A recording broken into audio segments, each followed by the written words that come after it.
नमस्कार दोस्तों, स्वागत है आप सभी का। तो आज की इस वीडियो में दोस्तों हम बात करेंगे कि फंड ऑफ फंड्स क्या होते हैं। तो मैं आपको बता दूं पहले कि म्यूचुअल फंड की ये सीरीज चल रही है। अगर आप म्यूचुअल फंड सीखना चाहते हैं फ्री ऑफ कॉस्ट, किसी को पैसे देने की ज़रूरत नहीं है, कोई पेड कोर्स लेने की ज़रूरत नहीं है।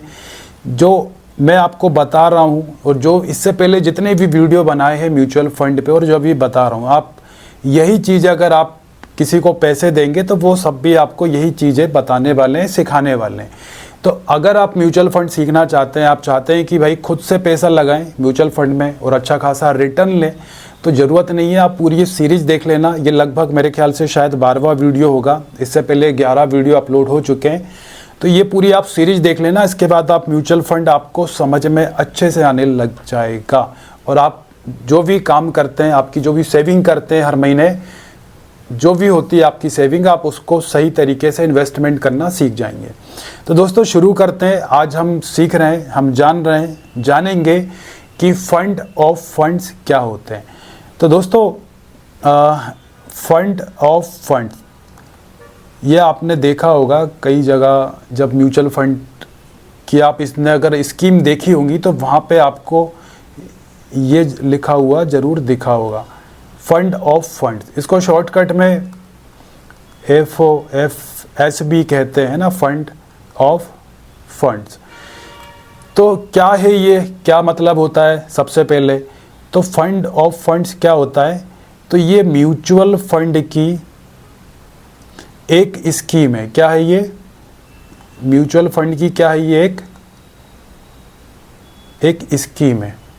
तो पहला पॉइंट क्लियर, म्यूचुअल फंड की एक स्कीम है। जिस तरह से अभी हमने सीखा है पहले कि म्यूचुअल फंड, क्या आप म्यूचुअल फंड में इंसान पैसे लगाने के लिए तो जा रहा है, लेकिन म्यूचुअल फंड में जब आप जाओगे तो उसमें बहुत सारी स्कीम्स होती हैं। लार्ज कैप फंड अलग होते हैं, मिड कैप फंड अलग, small cap fund, flexi fund, multi cap, hybrid fund, तो ऐसे बहुत सारे फंड होते हैं। तो उसी तरह से एक प्रकार का ये भी फंड होता है, फंड ऑफ फंड्स। क्या होता है ये? उससे पहले थोड़ा सा एक आप बेसिक देख लो। मान के चलो ये आप हो या कोई भी व्यक्ति है XYZ।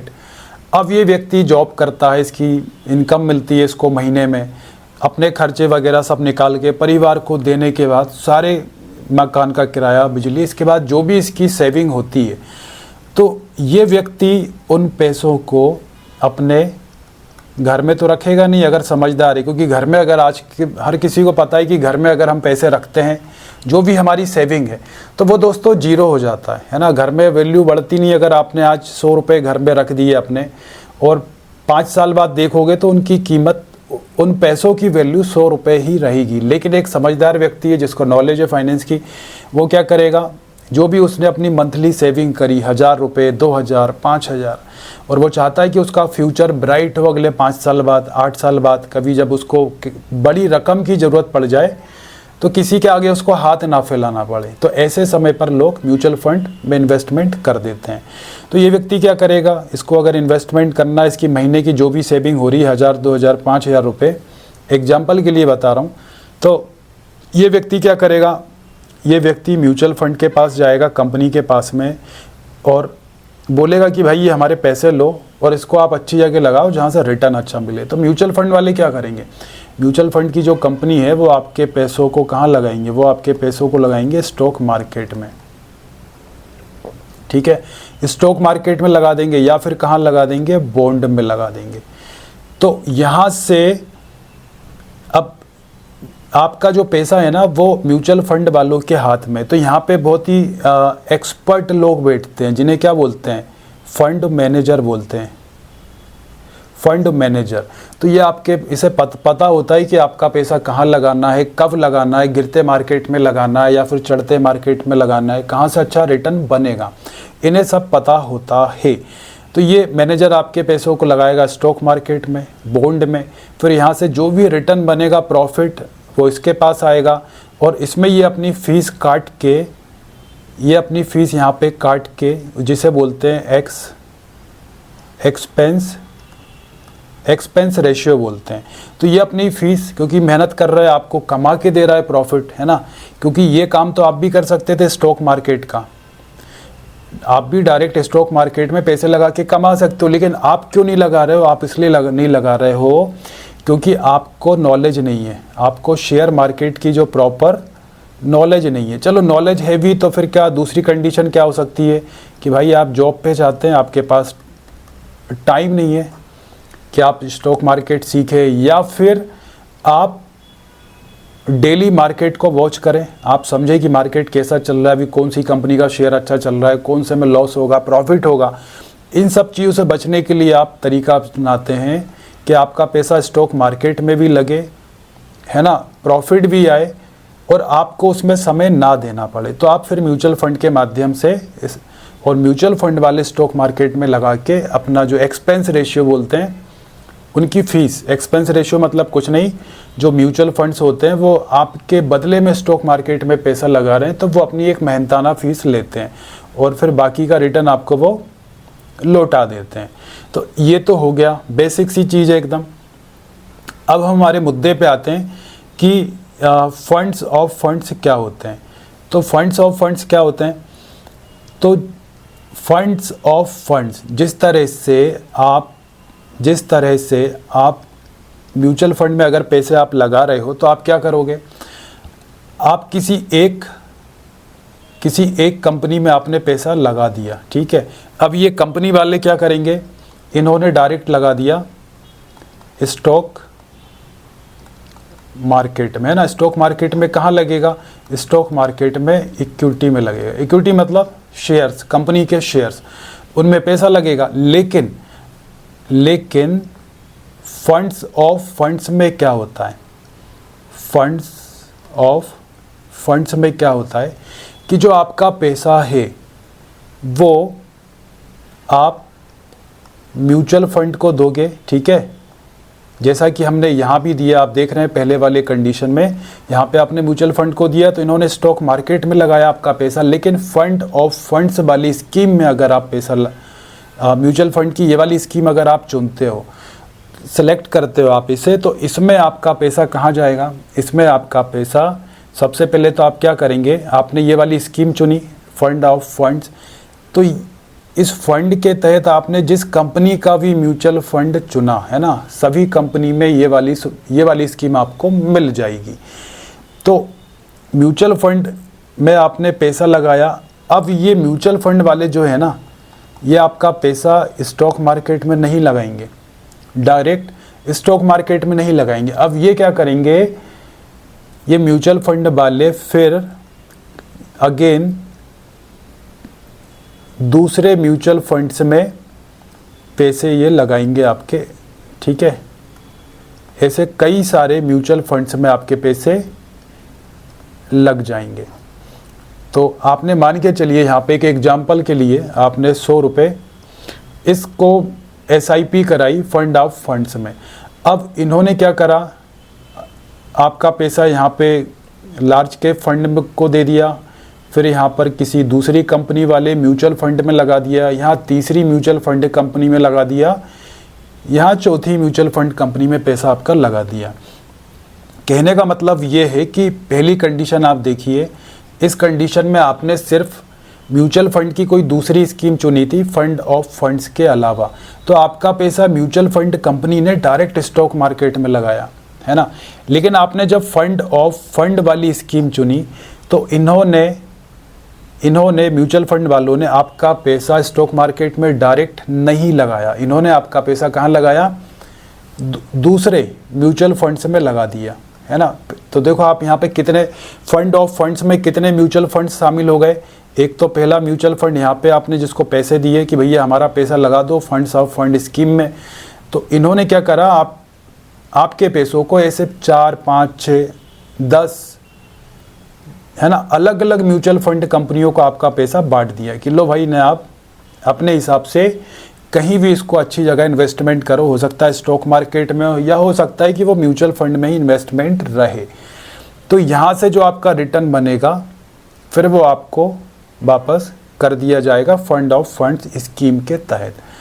अब म्यूचुअल फंड में इतनी सारी स्कीम्स है, लेकिन फंड ऑफ फंड्स, है ना, ये वाली स्कीम क्यों आई या क्यों इतनी अभी पॉपुलर है ना, या किन लोगों के लिए ये वाली स्कीम ज़्यादा फ़ायदेमंद हो सकती है। तो दोस्तों ये वाली स्कीम में क्या होता है, फंड ऑफ फंड्स में अगर इसमें हम बात करें तो पहला इसमें जो फ़ायदा आपको मिलेगा वो क्या मिलेगा, पहला जो बेनिफिट आपको मिलेगा इसमें वो मिलेगा डाइवर्सिफाई का, है ना। मतलब कैसे, जैसे मान के चलिए आप म्यूचुअल फंड में इन्वेस्टमेंट करना चाहते हैं और आप चाहते हैं कि यार कंपनियां बहुत सारी हैं, SBI म्यूचुअल फंड, HDFC हो गई, निपॉन हो गई, है ना, ऐसे अलग अलग बहुत सारी कंपनियां हैं। अब आप चाहते हैं कि म्यूचुअल फंड में जब आप इन्वेस्टमेंट करें तो आपके पास इन सभी कंपनियों के म्यूचुअल फंड्स हो, है ना। तो अब आपको ज़्यादा नॉलेज तो है नहीं म्यूचुअल फंड की, या फिर आपके पास समय नहीं है कि आप हर कंपनी को चेक करें, उसको मैनेजमेंट करें कि कब क्या चल रहा है, कहीं लॉस तो नहीं होगा। तो ऐसे समय पर FOFS की इम्पोर्टेंस बढ़ जाती है। कैसे बढ़ जाती है कि आपने सिर्फ एक म्यूचुअल फंड में पैसा लगाया, आपने सिर्फ एक म्यूचुअल फंड में पैसा लगाया, कौन सी स्कीम के तहत, फंड ऑफ फंड की स्कीम के तहत। लेकिन इस एक म्यूचुअल फंड के माध्यम से कई सारे म्यूचुअल फंड में आपका पैसा लग गया, तो ये क्या हो गया, ये हो गया डाइवर्सिफाई। मतलब जो आप चाहते थे लेकिन आप खुद नहीं कर सकते थे, क्योंकि आप इतने सारे आपके पोर्टफोलियो में 8-10 म्यूचुअल फंड हो जाती है अलग अलग कंपनी, तो आपको मैनेज करने में शायद प्रॉब्लम आती, और आती है प्रॉब्लम अगर हमें नॉलेज नहीं है। नॉलेज है भी तो फिर भी बहुत ज़्यादा समय देना होता है। लेकिन इसमें फ़ायदा क्या है, हमने एक म्यूचुअल फंड कंपनी को एक काम दे दिया कि भाई तुम हमारे एवज में और भी कई सारी म्यूचुअल फंड कंपनियों में पैसे लगाओ। तो नाम से क्लियर हो रहा है फंड ऑफ फंड्स। तो पहला बेनिफिट क्या है डाइवर्सिफाई का है कि आप विविधता ला सकते हो म्यूचुअल फंड के मामले में अपने पोर्टफोलियो में, एक से ज़्यादा म्यूचुअल फंड्स में आपका पैसा लग जाएगा। इसके बाद में अगला बेनिफिट क्या है, तो अगला बेनिफिट ये है दोस्तों कि इसमें रिस्क नहीं है। इसमें रिस्क के तो खैर शेयर मार्केट और म्यूचुअल फंड वो तो रिस्क हर जगह है देखा जाए तो, है ना। तो रिस्क इसमें नहीं के बराबर है। रिस्क इसमें क्या है, रिस्क नहीं के बराबर है। क्यों है रिस्क नहीं के बराबर, क्योंकि इसमें आपने जिस म्यूचुअल फंड कंपनी में पैसे लगाए फिर उसने दूसरी म्यूचुअल फंड्स कंपनियों में पैसे लगाए, तो उन सब में एक्सपर्ट्स लोग बैठे हैं। मतलब कितने सारे फंड मैनेजर हो गए, एक तो जिसका आपने स्कीम खरीदी है, एक तो उसका फंड मैनेजर हो गया, फिर उस मैनेजर ने दूसरे म्यूचुअल फंड कंपनियों में पैसे लगाए तो उन सभी के फंड मैनेजर। तो जब इतने एक्सपर्ट लोग बैठे हैं तो आपका पैसा सही जगह लगेगा, रिस्क के चांसेस नहीं के बराबर रहेंगे। इसके बाद में दोस्तों डाइवर्सी सबसे मेन रीज़न तो रिस्क इसलिए नहीं रहेगी क्योंकि डाइवर्सिफाई है। क्योंकि अगर आपने अपने म्यूचुअल फंड के पोर्टफोलियो में आपने सिर्फ एक ही कंपनी का आपने म्यूचुअल फंड खरीद लिया तो क्या होगा, कभी अगर मार्केट गिरता है और वो डायरेक्ट किसी कंपनी का इम्पैक्ट उस पर पड़ गया तो क्या होगा, आपका म्यूचुअल फंड भी, आपकी यूनिट्स जो नेट प्राइस है वो गिर जाएगा, आपकी यूनिट्स कम हो जाएंगी। लेकिन आपने जब एक साथ कई सारे म्यूचुअल फंड में आपका पैसा लगा है तो, है ना, आपका मान के चलिए 10 में लगा है और 10 में से अगर मार्केट गिरता भी है या बेकार स्थिति होती तो ज़्यादा से ज़्यादा 3 म्यूचुअल फंड मान के चलो गिर रहे हैं, लेकिन बाकी की जो 7 हैं वो तो भागेंगे ना, तो आपका लॉस कवर हो जाएगा। तो इसलिए इसमें डाइवर्सिफाई के बेनिफिट्स होते हैं। अगली चीज़ हम बात करें कि किसके लिए ज़्यादा अच्छा है ये, तो जिनके पास में छोटा अमाउंट है, मतलब अमाउंट मिनिमम अमाउंट है, वो ज़्यादा बड़ा अमाउंट लेके इसमें इन्वेस्टमेंट नहीं करना चाहते हैं, एक लिमिटेड अमाउंट है और वो चाहते हैं, और बिगिनर हैं, उन्होंने अभी स्टार्ट करा है म्यूचुअल फंड में इन्वेस्टमेंट करना और वो ज़्यादा उनको समझ नहीं है, तो वो उनके लिए जो ये वाली स्कीम है FOFS फंड ऑफ फंड्स, तो म्यूचुअल फंड की ये वाली स्कीम उनके लिए सबसे बेहतर है, क्योंकि छोटे से अमाउंट से कई सारे म्यूचुअल फंड्स आपके पोर्टफोलियो में आ जाते हैं। तो ये, और नहीं तो अगर आप अलग अलग कंपनियों का लेने जाओगे म्यूचुअल फंड तो सबके लिए आपको अलग अलग पे करना होगा। किसका नेफ कितना चल रहा है, सबका प्राइस अलग अलग चल रहा होता है। लेकिन इसमें फ़ायदा ये कि आपने एक स्कीम ली और सभी म्यूचुअल फंड्स में आपके थोड़ा थोड़ा अमाउंट आपका लग जाता है। तो ये भी इसके दोस्तों हो गए, ये हो गए इसके बेनिफिट्स।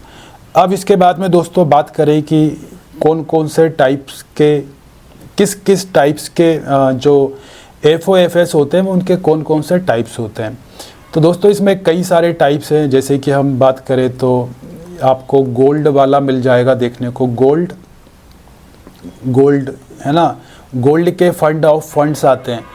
तो इसमें क्या होगा, अगर आपने गोल्ड वाली स्कीम अगर आपने चूज़ की है फंड ऑफ फंड्स की, तो आपका पैसा गोल्ड वाले म्यूचुअल फंड्स में आपका पैसा लग जाएगा। इसके बाद में अगला क्या है, मल्टी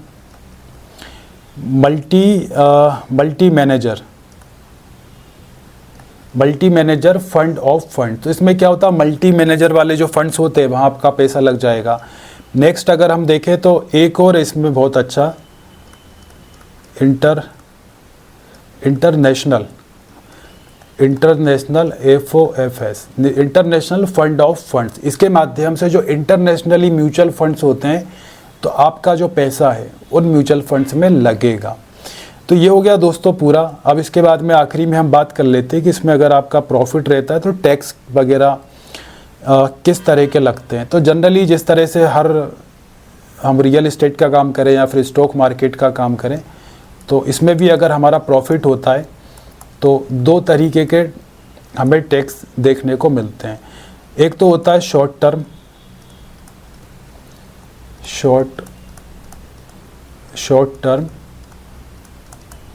कैपिटल गेन। तो अगर आप, अब इसकी एक समय सीमा है, तो शॉर्ट टर्म कैपिटल गेन क्या है, तो अगर आप 36 मतलब 36 महीनों से पहले आपने फंड ऑफ फंड्स स्कीम आपने खरीद ली।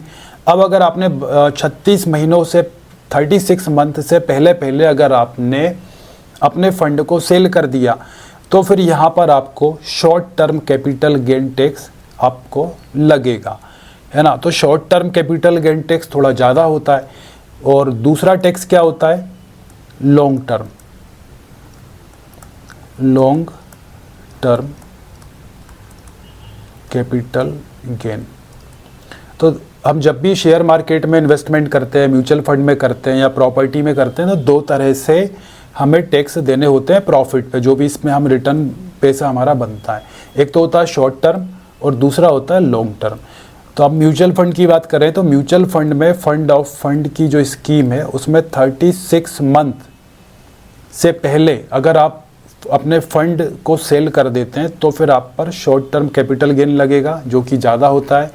और अगर आप 36 महीनों आप होल्ड करके रखते हैं और इसके बाद आपने सेल किया, तो फिर आपको long term capital gain tax देना होगा, जो कि थोड़ा कम होता है। तो दोस्तों ये था पूरा फंड ऑफ फंड स्कीम जो आज हमने समझी है। आई होप आपको समझ में आया होगा।